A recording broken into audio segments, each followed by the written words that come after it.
a rugged 86-year-old man who decides to head off into the wilderness to try to do something that nobody else before him had ever been able to do. In fact, some had even died trying. An 86-year-old man carrying a massive backpack limped into a supply store in the tiny town of Alvin, British Columbia, Canada. This man's name was Robert Brown, but everyone knew him as Volcanic because decades earlier he had discovered a gold mine in Volcanic City, Canada. Volcanic had actually made his living as a gold prospector, and he had been so good at it that he had been able to retire early. And so inside of this supply store, the young man at the cash register smiled at Volcanic and offered to let him keep his backpack at the front of the store while Volcanic shopped. And Volcanic kind of scowled back at him. This kid must think he's weak, and Volcanic hated that. And so he said to the guy, "No, I can carry my bag myself, thank you very much." Then Volcanic flashed this big grin, revealing this gaudy, enormous set of gold teeth that he had bought when he had struck it rich in Volcanic City. And after seeing these ridiculous gold teeth,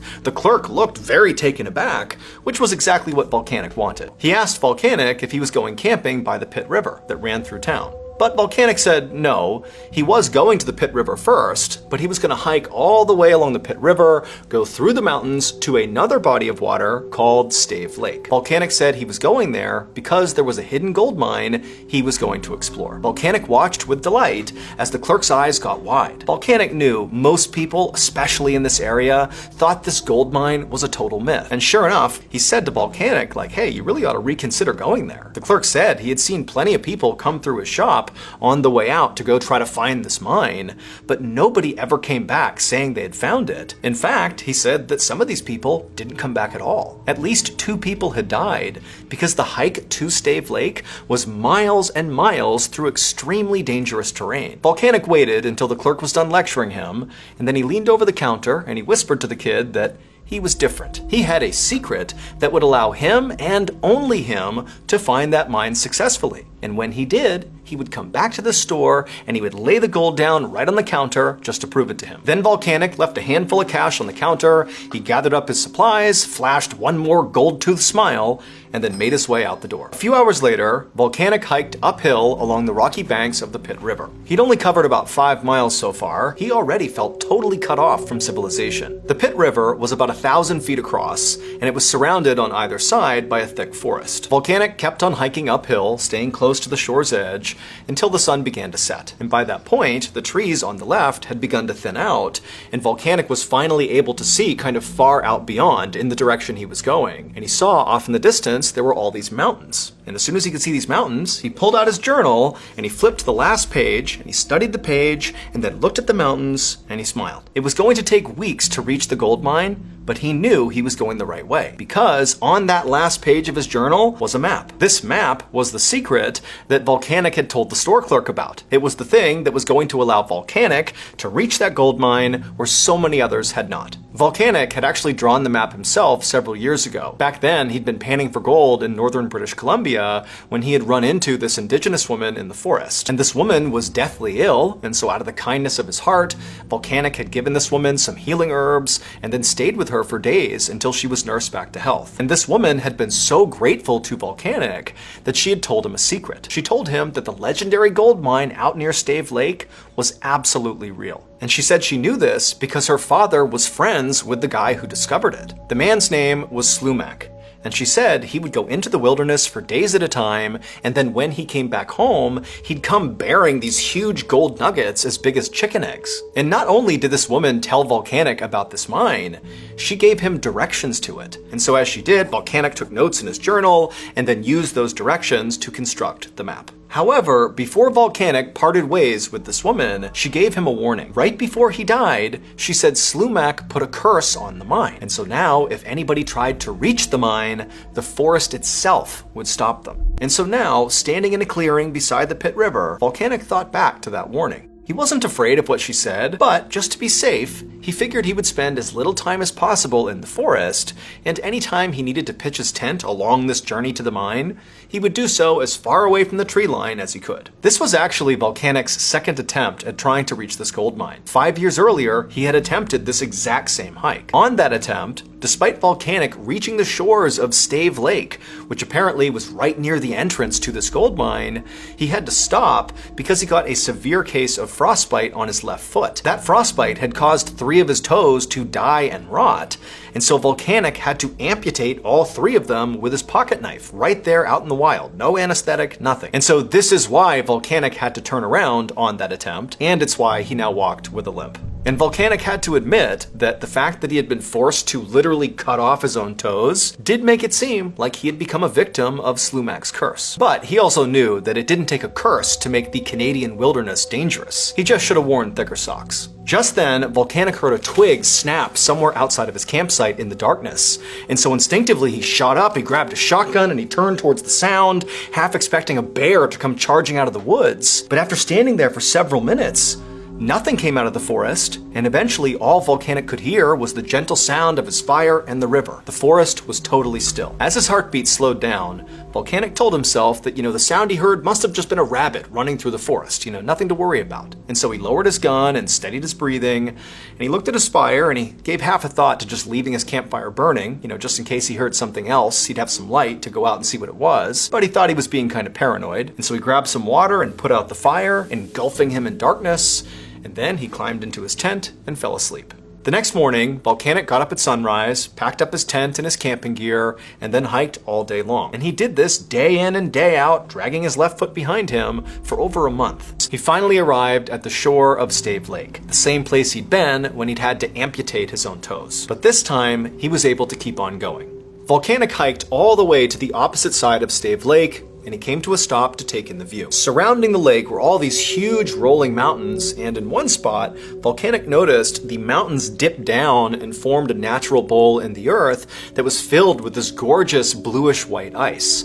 Now, even though Volcanic had never been to this place before, he knew instinctively that that had to be Stave Glacier. And this glacier meant everything to Volcanic because it was the last major landmark on his map on the way to this mine. According to his map, the entrance to the gold mine was located on the side of a mountain not far from the glacier. Now, Volcanic wanted to keep pushing forward and try to get to this entrance as soon as possible. I mean, he was excited, but the sun was starting to go down, and he knew if he kept on going at night, the risk of injury was quite high. He could slip and fall. If he gets hurt, nobody's coming to help him. And so he decided he would stop and make camp that night. He pitched his tent well away from the tree line, he ate some beef jerky and biscuits, and then he crawled into his sleeping bag to try to go to sleep. But he couldn't. He was too excited about this mine. He was so close. And so he laid there restlessly for hours, listening to the sound of the wind pick up outside. Now, normally the sound of the wind would help Volcanic fall asleep, but tonight it was not helping. It was actually making him feel really uneasy. The wind was loud and fast, howling across the lake. And that's when Volcanic noticed that despite all the noise outside, when he looked at the fabric of his tent, it wasn't moving with the wind. It was totally stationary. And so Volcanic sat up and he opened up the flap of his tent and looked outside. And the second he did, it got even louder, the howling wind. But he couldn't feel any wind blowing. And so he struck a match and he held it out in front of his tent, and the flame didn't even flicker, again, despite all this crazy howling sounds. And that's when he realized there was no wind. And so feeling totally unsettled, Volcanic closed the flap of his tent, got back in his sleeping bag, clutching his gun, listening to this horrifying sound outside that he couldn't make any sense of. And then by the morning, when the sun came up, the sound just went away. By this point, Volcanic was so anxious just to leave and go to this mine that he didn't eat any breakfast. He just grabbed his journal, tore the map out of the last page, tucked it in his back pocket, and he started hiking. He still felt very uneasy about the phantom wind he had heard all night long, but now his sole focus was on this mine. He knew that if he could find it, he would not only have infinite riches, but he would also go down in history as like the greatest gold prospector ever. And on top of that, on the way back out again, he could stop at that supply store and drop some gold on the counter and rub it in that clerk's face, just like he said he would. Volcanic made his way first towards the glacier and then up the side of a mountain. He dodged tree limbs and climbed over boulders, all the while dragging his left foot on the ground. And then finally, up ahead, he saw this dark hole on the side of a mountain, and it looked like the entrance to a cave. Now, Volcanic could not see very far into that cave, but he was certain the gold mine had to be inside of there. And so with a rush of excitement, he made his way up to the dark entryway, and he stepped inside.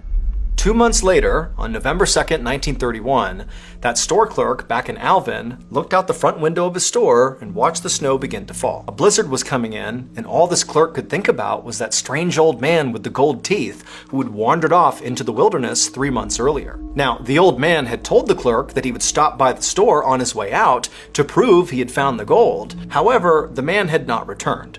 And so the clerk wasn't sure if that was because, he was too embarrassed because he hadn't found the mine, or if maybe he had gotten stuck out in the wilderness. But either way, the clerk just had a bad feeling that, something bad could have happened to that guy, and so just to play it safe, the clerk grabbed his jacket, he left the store, and he went to go find the local game warden to tell him what was going on. 3 weeks later, that same game warden trudged through knee-high snow at the edge of Stave Lake. Even though he and his search party were much younger and healthier than Volcanic, it had still taken them weeks to arrive here, mostly because of the blizzard. But in all the time it took hiking to this location, they had not found a single trace of Volcanic. The warden was beginning to wonder if this was pointless, if they should just turn around and head back. That's when he looked up and he noticed the glacier on the far end of the lake.